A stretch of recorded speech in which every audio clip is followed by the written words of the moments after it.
Luput perhatian, warga swadaya perbaiki jembatan penghubung antar desa Fatolu dan Bula Air.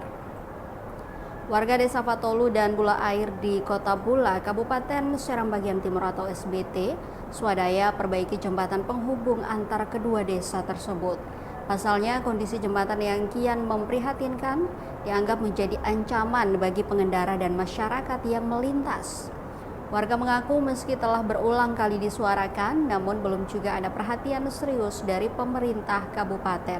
Pantauan tribunambon.com di lokasi Rabu 7 Mei 2025 pukul 12.56 waktu Indonesia Timur, kondisi jembatan kian membaik setelah diperbaiki oleh warga setempat. Sebagian lembar papan yang telah rusak kini telah diganti dengan yang baru. Meski hanya menggunakan beberapa potong balok dan lembar papan, pengendara dipastikan aman bila melintasi area tersebut. Pejabat Bula Air Abdullah Tuaeka mengaku akses jembatan tersebut menjadi jalur satu-satunya milik warga yang tak bisa dibiarkan rusak. Kata dia, selain sebagai penghubung antar desa, sejumlah tempat publik juga terhubung melalui jembatan tersebut. Dirinya berharap agar pemerintah kabupaten dapat membangun ruas jembatan tersebut secara permanen agar pihaknya tidak berulang kali melakukan perbaikan jembatan tersebut.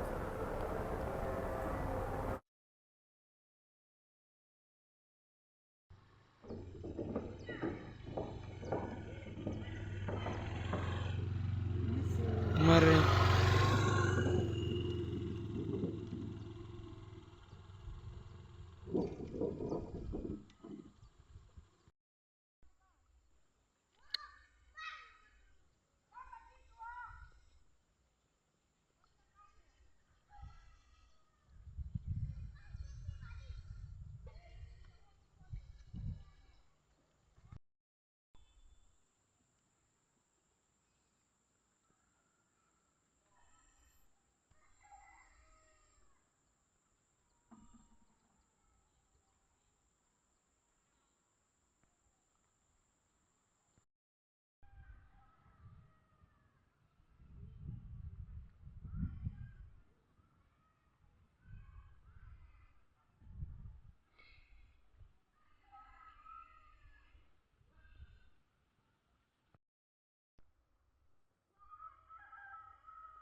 Download Tribun X sekarang, menghadirkan lokal menjadi Indonesia.